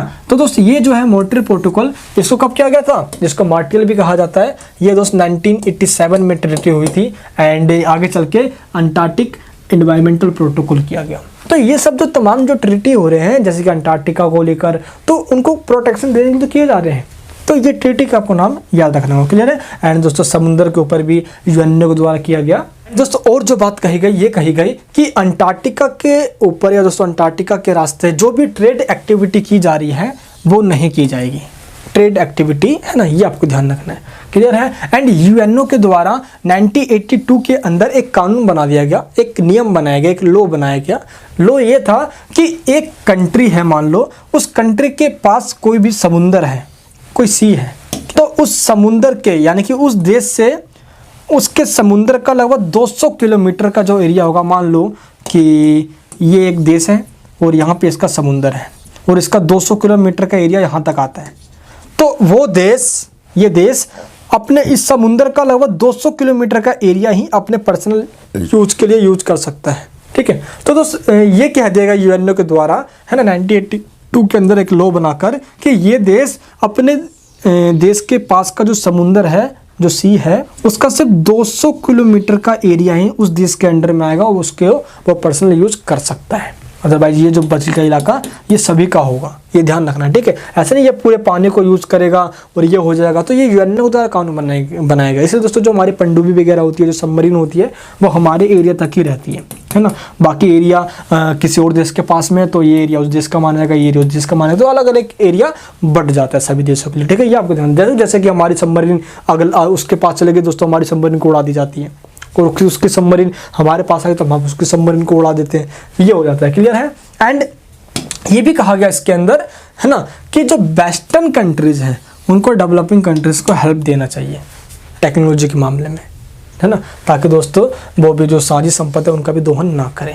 अब दोस्तों बात करते हैं ये संपदा जो भी हमने दिखाया यहाँ पे अभी आपको, ये जो कॉमन हम बात कर रहे हैं यहाँ पे, जितने अंटार्कटिका हो गया, स्पेस हो गई, ये समुद्र हो गए, ये देखो है तो सभी का, क्या बात कर रहे हैं यहाँ पे हम, ये तो सभी का है ना। लेकिन दिक्कत ये है कि कॉमन है बट डिफरेंशिएटेड रिस्पॉन्सिबिलिटी, साझी संपदा, लेकिन सबकी अलग अलग रोल है, सबकी अलग अलग भूमिका है, जिसकी वजह से दिक्कत क्रिएट हो रही है यहाँ पे। कैसे? ये देखिए, ये है डेवलप्ड कंट्री और ये है डेवलपिंग कंट्री, है ना। डेवलपिंग कंट्री को जिम्मेदार ठहराते हैं पॉल्यूशन का, एनवायरमेंटल के अनबैलेंस का, और ये डेवलप्ड कंट्री इनको जिम्मेदार ठहराते हैं। कैसे? ये देखिए भाई, डेवलप्ड कंट्री का ये कहना है कि दुनिया के अंदर जो भी है ना, ये पर्यावरण जो है संतुलन हुआ है, ये इन्वायरमेंटल रूप से जो अनबैलेंस हुआ है, ये सब के सब जो डेवलपिंग कंट्री के अंदर जो पॉपुलेशन जो बढ़ते जा रही है तेजी से, उसके वजह से हो रहा है। क्योंकि रिसोर्सेज का ज़्यादा यूज हो रहा है, जंगलों को काट दिया जा रहा है, एग्रीकल्चर की भूमि बना दी जाती है, इंडस्ट्रियलाइजेशन किया जा रहा है, तो ये डेवलपिंग कंट्रीज के लिए हो रहा है ना। एंड डेवलपिंग कंट्रीज ये कह रही है कि चुप रहो तुम सारे, मुंह फाड़ कर आ गए हो, तुम सब ने अपने बहुत पहले विकास कर लिया। जो विकसित कंट्री है, अमीर कंट्री, जिन्होंने पहले अपना विकास कर लिया है, तो डेवलपिंग कंट्री को ये कहते हैं तुम सब ने अपने बहुत पहले विकास कर लिया है ना, अब हमारी बारी है, हम विकास करेंगे अपना। तो दोस्त इस तरीके से डेवलप और डेवलपिंग में होड़ लगती रहती है और पर्यावरण को नुकसान होते रहता है, और इसका परिणाम आज कोरोना के रूप में बाहर आता है। देख लो भाई, है ना। सब में आज है अवेयर होने का, ताकि आने वाले समय में हम फिर से बच सके। क्यों? क्योंकि ये पूरा मामला दोस्त ये इंटरनेशनल मामला है, पूरी दुनिया का मामला है ये, है ना। चाहे वो डेवलप कंट्री हो या डेवलपिंग कंट्री हो या गरीब हो या अमीर हो या बैकवर्ड हो, सबका, ताकि दोस्त आने वाले समय में वो क्या रहे, वो सुरक्षित तो रहे। लेकिन दोस्त आज क्या है, पर्यावरण जाए बाढ़ में। हमें तो भाई अपने देश का पहले विकास करना है, इंडस्ट्री लगानी है ना, ये करनी है, लेकिन हमें बच्चा पैदा करना है, महारत हासिल करना है, पॉपुलेशन भी बढ़ानी है। देख लीजिए भाई, अब जब इतनी पॉपुलेशन बढ़ेगी तो देश के रिसोर्सेज का यूज़ होगा, है। अब इंडस्ट्री लगाना है तो पर्यावरण को हानि होगा। देखो यार, या तो विकास कर लो, है, विकास नहीं करोगे तो पर्यावरण को कोई नुकसान नहीं होगा, लेकिन दोस्त विकास भी करना जरूरी है। तो इन्वायरमेंट को बिना नुकसान पहुंचाए विकास तो किया ही नहीं जा सकता। हाँ, लेकिन इन्वायरमेंट का जो पोल्यूशन उसको कम जरूर किया जा सकता है। इसके अपने अपने सोर्स है, जैसे कि आज दोस्तों हम कहते नहीं है क्या कि सोलर एनर्जी का यूज़ करने के लिए, विंड एनर्जी का यूज़ करने के लिए, है ना, ताकि हम क्या कर सकते हैं, एनर्जी का जो रिसोर्सेस है नेचुरली जो हमारे पास दिया गया उसको तो कम से कम यूज कर ही सकते हैं फुलफिल रूप से यार, है ना। चलिए दोस्तों, तो यहाँ पे जो पॉइंट्स मैं आपको बता रहा हूँ कि दोस्तों देखो कॉमन है, लेकिन सबकी भूमिका अलग अलग है, और इसी भूमिका अलग अलग होने की वजह से आज एक देश ये सोचता है कि मैं ऐसा क्यों करूँ भाई, वो भी तो कर सकता है, वो भी तो समुद्र को सुरक्षित रख सकता है भाई, वो भी तो अंटार्कटिका पे कोई सुरक्षित दे सकता है, या वो भी तो वहाँ पे अंटार्कटिका पर नहीं जा सकता। मैं तू करेगा, मैं करूँगा, तू करेगा, मैं करूँगा। इसी की वजह से तो पूरी दुनिया के अंदर इस तमाम तरह की पर्यावरण के रिगार्डिंग या पर्यावरण से रिलेटेड सभी तरह की जो दिक्कतें है आज पैदा होते रहती है। ठीक है, तो दुनिया को दोस्त सभी को चाहिए ये कि ये जिम्मेदारी ना तेरी है, मेरी है, ये हम सब की जिम्मेदारी है। अब बात करते हैं नेक्स्ट जो होता है मेन इन्वायरमेंट को लेकर, वो होता है क्योटो प्रोटोकॉल, जो कि 1997 के अंदर होता है। ये किस लिए होता है दोस्त? ये इसलिए होता है कि सेम जो CO2 है हमारा, है ना, कार्बन डाइऑक्साइड, उसको कैसे कम करवाया जा सके, उसका प्रोडक्शन कम होगा, उतना ज़्यादा ही हमारे टेम्परेचर और हमारे जो क्लाइमेट चेंज के लिए भी बेहतर है। ठीक है, क्लाइमेट के लिए बेहतर है। चलिए तो बात करते हैं दोस्तों, ये क्योटो प्रोटोकॉल कब कैसे होता है। ये आपको दोस्तों यहाँ पे मैप दिख रहा होगा, ये मैप है स्पेशली जापान का, ये देख लीजिए जापान है, और जापान का एक शहर है, क्या है, शहर है, जिसका नाम क्या है तो जिसका नाम है क्योटो। और जापान की कैपिटल क्या है पता है? एक बार बोलूँगा दोबारा मैं टोक्यो, है, एक बार बोलूँगा दोबारा मैं टोक्यो, यानी कि टोक्यो। ये देख लिया भाई, याद कर लेना, ठीक है, टोक्यो। ठीक है, तो क्योटो के अंदर क्या होता है दोस्त, क्योटो के अंदर 1997 के अंदर एक मीटिंग होती है, और उस मीटिंग का जो मेन पर्पस था वो ये था कि जो CO2 है ना, CO2 है कार्बन डाइऑक्साइड, इसका जो गैस निकल रहा है, ये जो तगड़ू जो गैस निकल रहा है, इसको कम करना है, ताकि दुनिया के अंदर टेम्परेचर के रिगार्डिंग जो समस्याएं हैं वो खत्म हो सके। और दोस्त दुनिया भर के लगभग 2007 तक, जून 2007 तक लगभग 172 कंट्रीज इसके अंदर शामिल हो गए थे। भारत भी क्योटो प्रोटोकॉल के ऊपर 2002 में शामिल हुआ था, सिग्नेचर करने वाला भारत जो कंट्री बना वो 2002 में दोस्तों भारत ने सिग्नेचर किया था। तो एक क्योटो प्रोटोकॉल 1997 में ही हो गया था। तो ये आपको ध्यान रखना कि इंडिया ने इसके ऊपर सिग्नेचर 2002 में किया, लेकिन दुनिया के 2 ऐसे कंट्री दोस्त जिन्होंने इस पर सिग्नेचर करने से ही मना कर दिया था इस समय, है ना, इस टाइम 1997 में 2002 के आसपास। किसने? एक अमेरिका ने और एक ऑस्ट्रेलिया ने। लेकिन दोस्तों आगे चल के अमेरिका तो नहीं माना, लेकिन ऑस्ट्रेलिया मान गया, और ऑस्ट्रेलिया ने 3 दिसंबर 2007 को क्योटो प्रोटोकॉल पे सिग्नेचर कर दिया।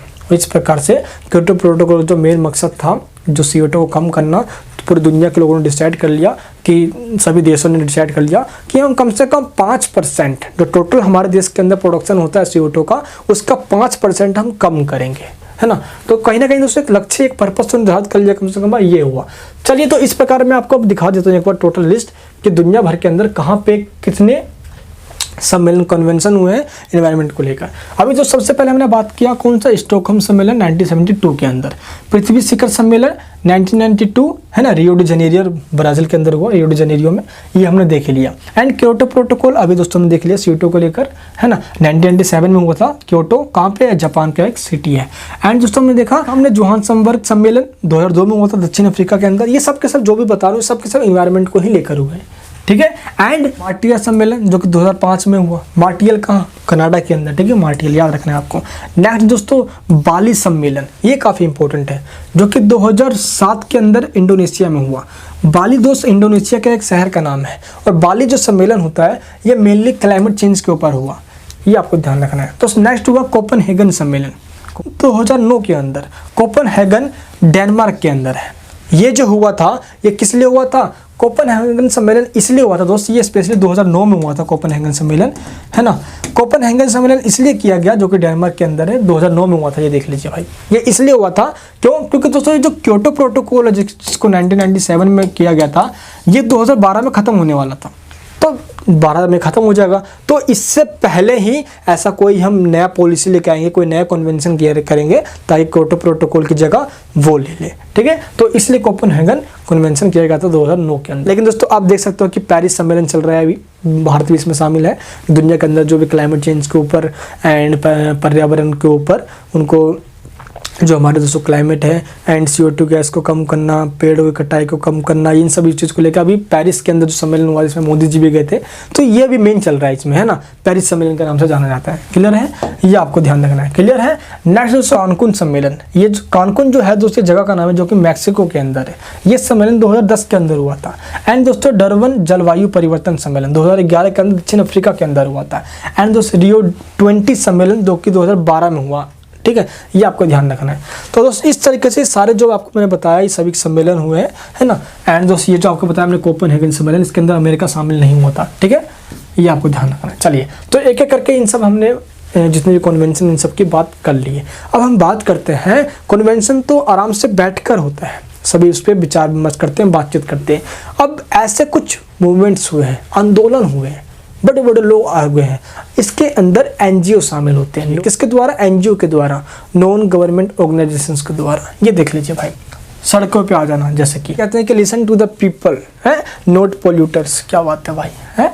अब पॉल्यूशंस को लेकर तमाम कंट्रीज के अंदर, डैम्स को लेकर, तो इन सभी चीज़ को लेकर दोस्त तमाम कंट्रीज में क्या हुआ है, पर्यावरण आंदोलन हुआ है, इन्वायरमेंटल मूवमेंट्स हुए हैं। एक एक करके बात करते हैं दोस्त, कैसे कब किया जाता है, किसके द्वारा किया जाता है। तो दोस्त ये जो सारे जो होते हैं इन्वायरमेंटल मूवमेंट्स वगैरह, ये तमाम तरह के NGOs के द्वारा किए जाते हैं, गैर सरकारी संगठन के द्वारा किया जाता है। ये संगठन सरकारी नहीं होते, इसलिए इनको NGO कहा जाता है, नॉन गवर्नमेंट ऑर्गेनाइजेशंस, ठीक है, ये आपको ध्यान रखना है। ये देख सकते हो यहाँ पे, है ना, तो तमाम तरह के दोस्तों इन्वायरमेंटल इश्यूज दुनिया के अंदर होते ही हैं और चलाए हुए जाते हैं। अब दुनिया में किस तरीके से कहाँ पे हुए, इसको लेकर पहले इस वर्ल्ड को मैप को देखो, है ना। ये दोस्तों जो पार्ट होगा पूरा, ये हमारा नॉर्थ का पार्ट होगा। नॉर्थ के अंदर वो कंट्री आते हैं जो कौन है, डेवलप्ड कंट्री है।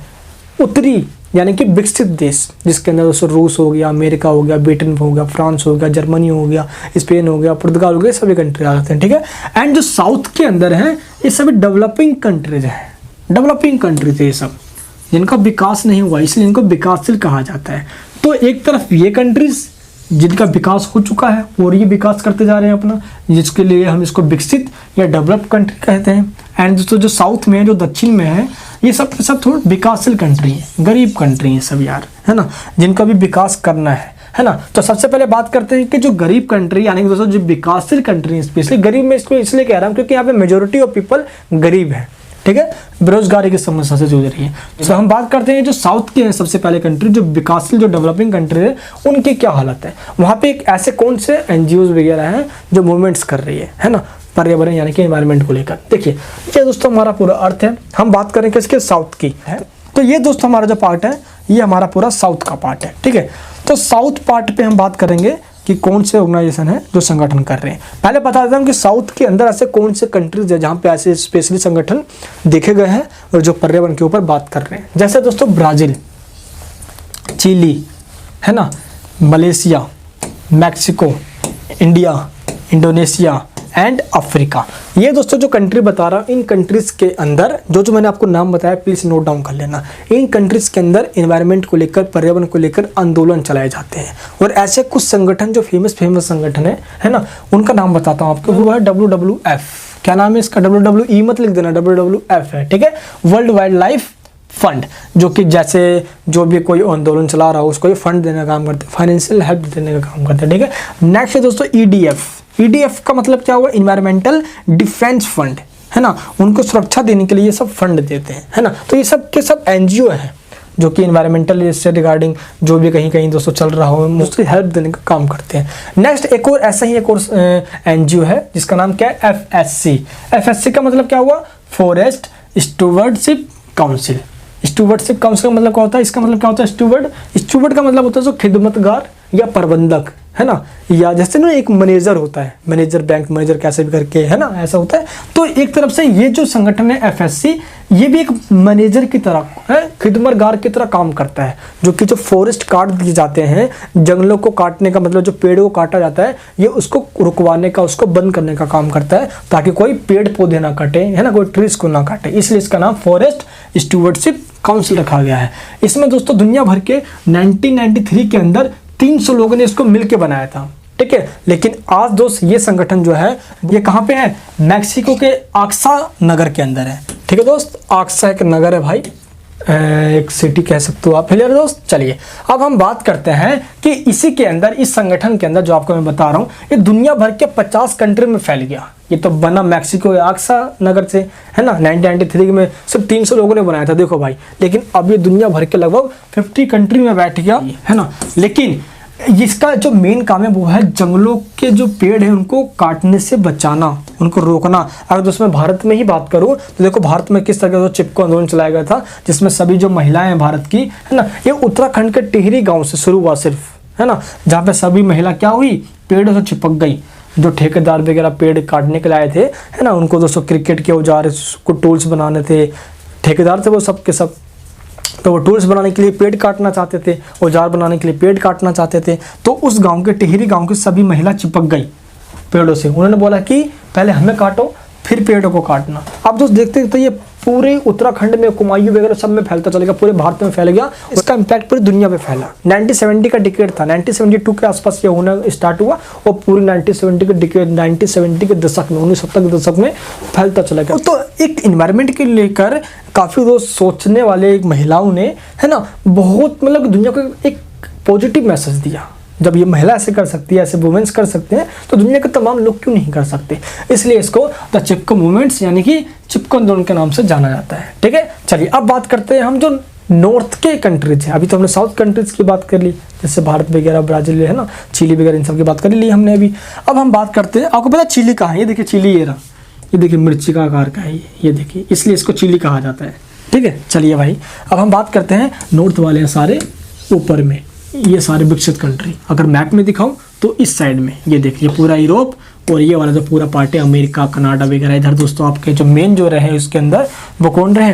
ये सभी country, Britain, France, Germany, Spain, Portugal, ये सभी कंट्री। इधर जो अमेरिका, कनाडा वगैरह सब तो विकसित डेवलप्ड कंट्री है ना। हुआ दोस्त ये कि इन कंट्रीज के अंदर भी पेड़ों को लेकर चिंताएं हैं, पेड़ ना काटे, ये भी चाहते हैं ऐसा, है ना। इसलिए दोस्तों 2002 के अंदर वन शिखर सम्मेलन हुआ फॉरेस्ट को लेकर। एक फॉरेस्ट कन्वेंशन होता है 2002 के अंदर, जिसके अंदर जर्मनी, फ्रांस और रसिया, इन 3 कंट्री पार्टिसिपेट करते हैं, है ना। नॉर्थ के जो भी कंट्रीज हैं उनके में मेन कंट्रीज यही रहे जिन्होंने पेड़ों की कटाई को रोकने के लिए क्या किया? 2002 के अंदर एक कन्वेंशन किया। ये आपको ध्यान रखना है। चलिए दोस्तों बात करते हैं हम उत्तर और दक्षिण देशों के जो वन आंदोलन है ना, जो फॉरेस्ट के रिगार्डिंग जो मूवमेंट्स चल रहे हैं उनमें डिफरेंस क्या है आपस में जब देखें, है ना। तो difference between forest movements of north and south countries. तो दोस्तों अगर मैं बात करूं पहले नॉर्थ की, नॉर्थ यानी कि किसकी बात कर रहा हूं मैं? जो डेवलप्ड कंट्री, जो विकसित कंट्री है, ये अपने पेड़ों को इसलिए बचाना चाहते हैं, जंगलों को इसलिए बचाना चाहते हैं ताकि इनकी हरियाली बनी रहे, जो जीव जंतु जो पेड़ों में रहते हैं वो वहीं पर रहें, उनके जो ऑर्गेनिजम्स वगैरह हैं वो खत्म ना हो, है ना, इकोसिस्टम बैलेंस में रहे। ये जो विकासशील कंट्रीज हैं, जो डेवलपिंग कंट्रीज जिनका भी विकास ही नहीं हुआ है वो विकास कर रहे हैं, तो इन कंट्री के अंदर तो वनों में जंगलों में लोग रहते हैं जिनको हम आदिवासी स्पेशल नाम से डिनोट करते जानते भी है ना, चाहे अफ्रीका वगैरह हो या भारत में ही देख लो भाई, ऐसे लोग जिनकी अपनी कल्चर से अपनी लैंग्वेज है, इनका पहनने खाने पीने का ढंग भी इनका अपने होता है। तो भारत के अंदर या विकासशील कंट्रीज के अंदर देखा जाए तो जो वन क्षेत्र है वो इसलिए भी जरूरी है क्योंकि यहाँ पे लोग रहते हैं, लेकिन नॉर्थ के अंदर जो डेवलप कंट्री वहाँ पे लोग तो रहते नहीं है ना, इसलिए भी भारत के अंदर या दोस्तों तो दुनिया के तमाम जो डेवलपिंग कंट्रीज हैं वनों को बचाना जरूरी हो जाता है, क्योंकि दोस्त इन लोगों की हमें कल्चर्स को बचा के रखना है जो कि बहुत पुरानी कल्चर चली आ रही है।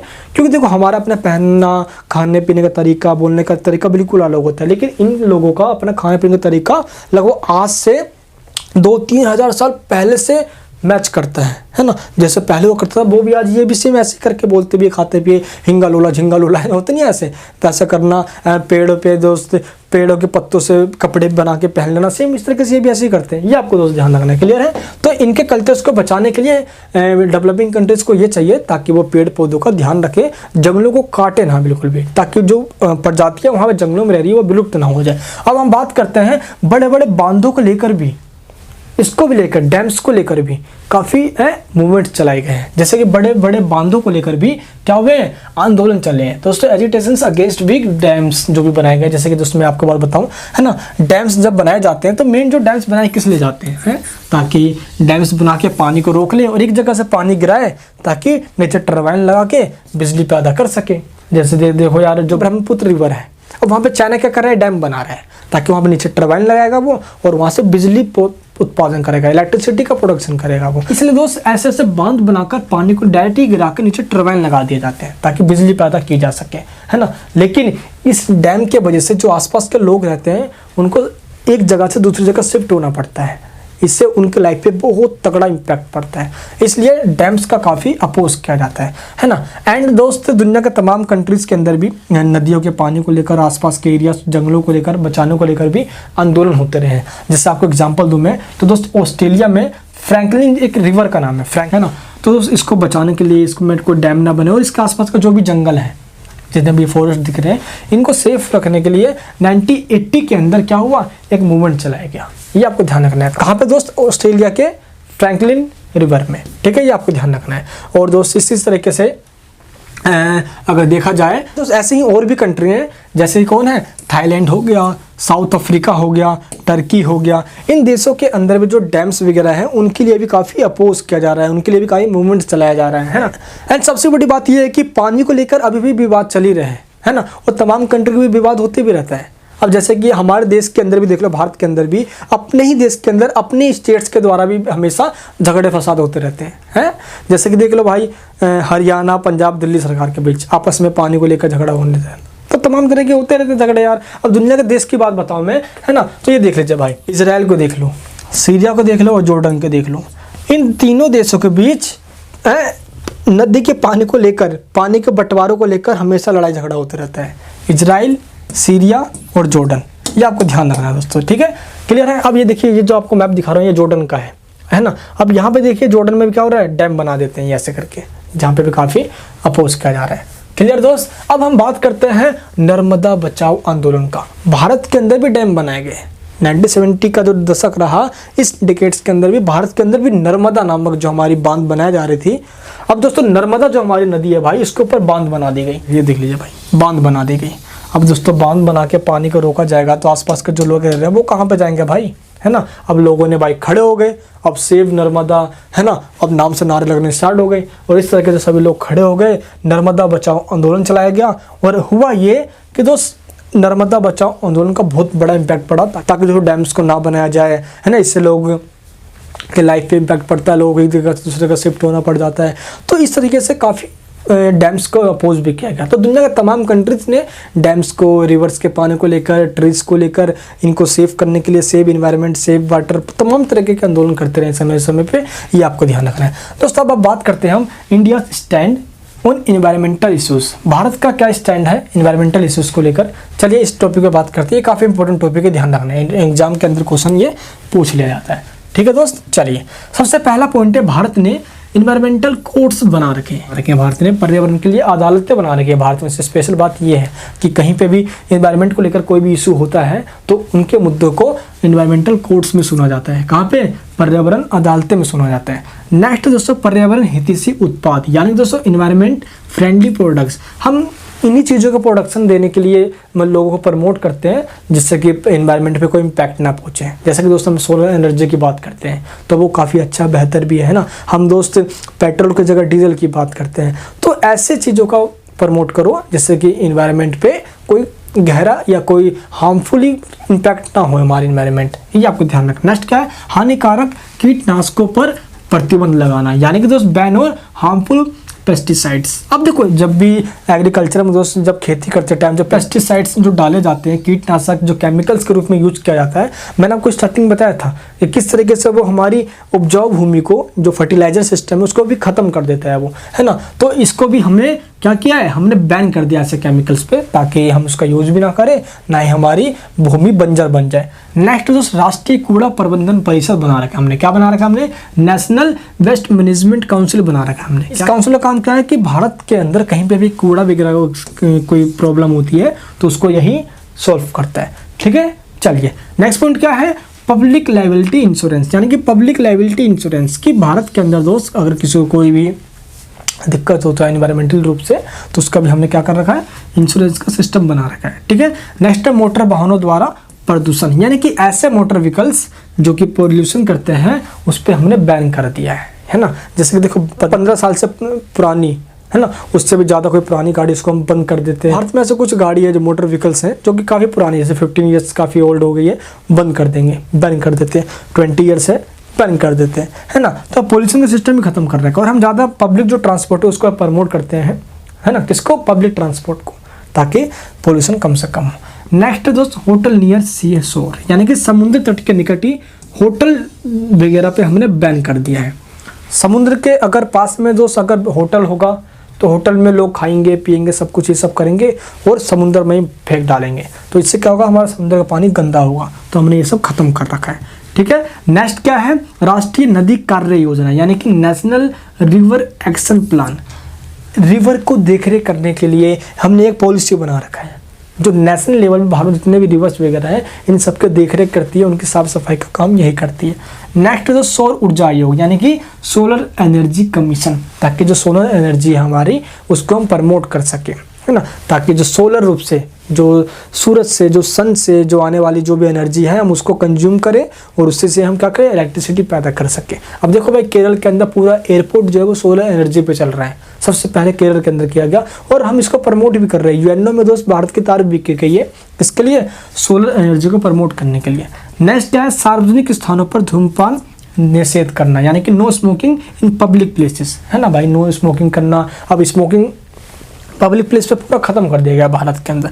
नेक्स्ट क्या है? पेट्रोल को शीशा मुक्त करना, यानी कि अनलीडिंग ऑफ पेट्रोल। पता है पेट्रोल के अंदर पहले शीशा आता था, लेकिन अब पेट्रोल जैसे ही हम कच्चा तेल मंगवाते हैं वैसे उसको रिफाइनरी में भेज देते हैं, है ना। रिफाइनरी में इसको शीशा वगैरह बाहर निकाला जाता है और इसको एक पेट्रोल के रूप में इसको वापस लेकर आया जाता है। तो हमने शीशा इसमें से बाहर निकाल दिया, है ना, ताकि ये मानव के लिए, इंसानों के लिए हार्मफुल ना हो। एंड इसके और मेन पॉइंट बताऊँ मैं तो दोस्त, सबसे बड़ी बात ये इंडिया की सबसे बड़ी बात रही कि भारत ने भी क्योटो प्रोटोकॉल पे सिग्नेचर किया था 2002 के अंदर, और CO2 को कम करने की भारत ने भी बात कही थी। ये आपको ध्यान रखना, क्लियर है। एंड G8 ग्रुप जो भी, यानी कि 8 देशों का जो ग्रुप है उसमें का भारत भी मेंबर है और इस सभी मेंबरों के द्वारा इन्वायरमेंटल इश्यूज़ को हमेशा समय समय पर उठाया जाता है। और जो भी है ना ये क्लाइमेट चेंज की बात पे एंड इन्वायरमेंटल को हम बैलेंस करेंगे, इकोसिस्टम को बैलेंस करने की बात पे हमेशा हम क्या करते हैं? सचेत रहते हैं। ठीक है, एंड UNFCCC जो सबको बताया था मैंने, क्या? United nation framework convention on climate change, है ना, हम इसके मेंबर भी हैं। एंड जो इंडियन गवर्नमेंट हमेशा अपने बजट में या समय समय पे पर्यावरण को लेकर सचेत रहती है और कार्यक्रम चलाते रहती है। ठीक है, ये दोस्तों समय समय पे जो सरकार के द्वारा भी किया जाता है, ये हमेशा आपको मेंशन करना है। ठीक है, तो अब बात करते हैं नेक्स्ट कंसेप्ट की। कंसेप्ट क्या है? जियोपॉलिटिक्स, यानी कि ऐसे रिसोर्सेज जिसको जियोपॉलिटिक्स के रूप में डिनोट किया जा रहा है। पहले आपको मैं वर्ड समझाता हूँ। पहले जियो मतलब क्या होता है? सिंपल भूमि, यानी कि लैंड। पॉलिटिक्स मतलब राजनीति, यानी कि जमीन की, यानी कि भूमि की राजनीति करना। किसकी राजनीति करना? भूमि की राजनीति करना, यानी कि ऐसी ज़मीन, ऐसी लैंड्स जो किसी कंट्री के लिए फ़ायदेमंद, बेनिफिट्स हो सकती है उससे। अब ऐसी कौन सी ज़मीन है भाई जिस ज़मीन से तेल निकले, है ना? अब ऐसे ज़मीनों को, ऐसे लैंड्स को, ऐसे कंट्रीज़ को दुनिया भर के देशों ने हमेशा या तो बंदूक के सहारे से, है अमेरिका मैंने इसके अंदर तो अपने पक्ष में, अपने फेवर में लेते रहे। अगर मैं बात करूँ दोस्तों गल्फ कंट्रीज़ की, जिनके ज़मीनों में तेल निकलता है, कच्चा तेल तो यहीं से निकलता है भाई। जैसे कि दोस्तों हम बात भी करते हैं तो मेन इसके अंदर जो कंट्रीज है, जैसे कि दोस्तों कुवैत हो गया, बहरीन हो गया, सऊदी अरब हो गया, यूएई हो गया, कतर हो गया, है ना? तो इन सभी कंट्रीज़ के जो ज़मीन है भाई, वहाँ पे कच्चा तेल निकलता है। अब इसके लिए दुनिया भर के कंट्री चाहते हैं कि इन कंट्रीज़ पे इनका अपना ही क्या रहे, कब्जा रहे। जैसे देख लो, जैसे कि सऊदी अरब है, टोटल देशों का 25% जो है तेल अकेले है सऊदी अरब के यहाँ से निकलता है। और दुनिया भर के दोस्तों जो देश है जिनका जो तेल उत्पादक, जहाँ के जर्मनी से तेल निकलता है, इनका अपना ही एक संगठन है जिसका नाम है ओपेक। ऐसा संगठन है जिसके अंदर वही कंट्री शामिल है जिनके ज़मीनों से तेल निकलता है। तो सभी चाहते हैं कि ओपेक कंट्रीज़ पे अपना कब्जा बनाना, और इसी कब्जे के लिए दोस्त, इन सभी कंट्री पे कब्जे के लिए क्या हुआ है, समय समय पे वॉर होते रहे, जिनमें सबसे बड़ा वॉर कोल्ड वॉर हुआ। सोवियत संघ चाहता था सभी कंट्रीज़ पे अपना राज करना, अपनी आइडियोलॉजी स्प्रेड करना। इधर अमेरिका चाहता था नहीं भाई, पूरी दुनिया के ऊपर अपनी आइडियोलॉजी, अपनी क्या करना, उनको अपने कब्जे में ले लेना। जियो पॉलिटिक्स यहीं से स्टार्ट हुआ। तो ये आपको ध्यान रखना है। तो समय समय पे भूमि की राजनीति होती रही है, और आपने देखा होगा किस तरीके से, और आपने भाई देखा ही कि किस तरह से कुवैत पर अमेरिका ने सचेत कर दिया भाई, और अमेरिका ने अटैक कर दिया 2003 को। किसके ऊपर है? कुवैत के ऊपर। और अमेरिका ने कुवैत पे अटैक किया जिसका कोई मतलब नहीं था, रीजन वगैरह कुछ नहीं, उससे भी उसका एक मकसद था, कुवैत की तेल जो रिसोर्सेस है उसके ऊपर कब्जा करना, तेल रिसोर्स का जो है ना, जो तेल है ना भाई, उसका फ़ायदा लेना, है ना, ऑयल्स का फ़ायदा लेना। तो अमेरिका हमेशा ही कुवैत पे अटैक करके ऐसा करता रहा है ना, सोवियत संघ भी चाहता ही है। तो इस तरीके से का एक होड़ सी लग गई थी। तो यहीं से जियो पॉलिटिक्स स्टार्ट होती है। तो जियो पॉलिटिक्स का कंसेप्ट आपको ध्यान रखना है। लेकिन दोस्त आज मैं इस वीडियो के अंत में आपको यही कहूँगा कि हमारा भी एक मकसद होना चाहिए कि हमें अपने इस एनवायरनमेंट को बिल्कुल क्लीन बनाना है, हमें एनवायरनमेंट को बिल्कुल सेफ रखना है ना। और इसलिए दोस्त हमें जो पूरी हरी भरी जो पूरी दुनिया है हमारी, हम इसको ऐसे चमका के रखना चाहते हैं। क्या आप भी दोस्त मेरे साथ शपथ लेना चाहते हो? आज हम एक प्लेज लेते हैं, तो जितना भी होगा, जैसा भी होगा, हम अपने एक कंट्रीब्यूशन देंगे हम इन्वायरमेंट के ऊपर, ताकि हम अपने इन्वायरमेंट को सेफ रख सकें। अब वो आपको कंट्रीब्यूशन, या आप अपने बर्थडे के दिन एक पौधा लगा के दो, है ना, एक प्लांट कहीं पे लगा दो, कैसे भी करके दे सकते हो आप, that's up to you. I hope दोस्त जो भी आज हमने आज समझा यार, आपको समझ में आया होगा। आज की क्लास में दोस्त इतना ही टॉपिक आज खत्म हो चुका है। आज की वीडियो आपको कैसी लगी नीचे मुझे कमेंट्स बॉक्स में बताना। अगर आप भी इन्वायरमेंट सेव करना चाहते हो, है ना, अगर आपको ये टॉपिक सच में ऐसा लगा कि नहीं मैं चाहता हूँ इसको लोगों तक पहुँचाना, प्लीज़ वीडियो को लाइक करके सब जगह शेयर करना, सब जगह शेयर करना। आज आपसे हाथ जोड़ के रिक्वेस्ट करूंगा मैं, ठीक है। एक वीडियो को बनाने में काफ़ी मेहनत लगता है, और इसकी मेहनत मैं चाहता हूं कि आप सब मिलकर सफल बनाओ। मिलूंगा दोस्त नेक्स्ट वीडियो के अंदर नेक्स्ट टॉपिक के साथ। सेवेसे की वीडियोस चैनल के ऊपर आने वाली धमाकेदार है पिक्चर्स के साथ, मज़ा आएगा समझने में, पढ़ने में। नए हो तो सब्सक्राइब करना और अपने साथ सभी दोस्तों को बताना, ताकि सभी लोग इसका फ़ायदा उठा पाए और टॉपिक्स को समझे, और हम सब एक तरीके से अवेयर हो पाए। तो इस प्लेस में आप सब मेरे साथ होना, एनवायरनमेंट को सेव रखना है ना। तो आज से एक शपथ लेते हैं हम, प्लीज़ लेते हैं हम, कि अपने बर्थडे के ऊपर एक ना एक पौधा ज़रूर लगाएंगे, कहीं पे भी लगाएंगे, ताकि जीते जी कुछ करके जाए इस एनवायरनमेंट के लिए जिसने हमें पाल रखा है। मिलूंगा नेक्स्ट वीडियो में। जय हिंद, जय भारत।